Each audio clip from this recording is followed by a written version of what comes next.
letting me be at this place and time. I want to talk about the core foundations we as African descendants received from the continent. That information, that understanding started long before there was Europe and Europeans contacted the continent of Africa. That information was passed on long before the African diaspora sent millions, we know more than 20 millions of people involuntarily to new locations to take up a life they knew nothing about. But the knowledge, the understandings were with them. And it has been passed on, if we pay attention and listen well, right to today. This is called, in universities and places that I live, the academics, it's called epistemological and cosmological knowledge. Epistemological knowledge is knowing what it is to be, to really be. In Spanish, you use the word estar differently than ser.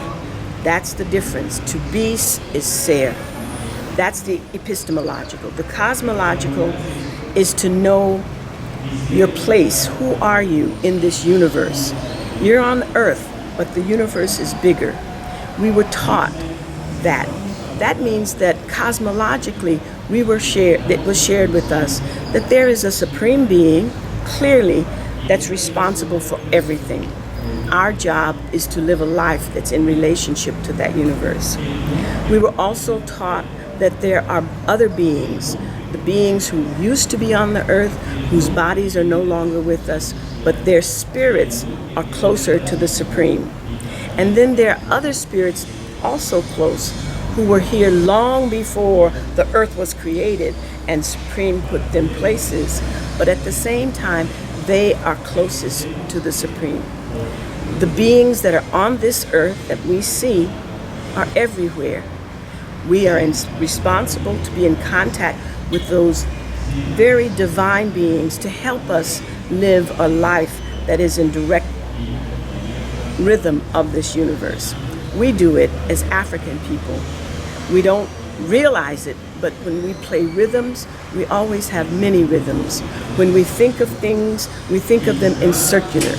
When we go to church, for example, in the Christian Baptist tradition, the preacher says truth, and it's responsibility of the congregation to say, Amen. It's a circular sharing of truth, giving back truth. These are the kind of things that were taught to us long before we were enslaved, and even after, when we forced those who enslaved us to indeed remove those constraints.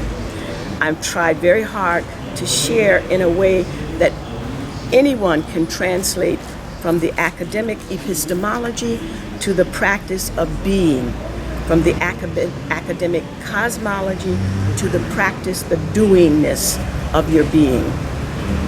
Thank you very much.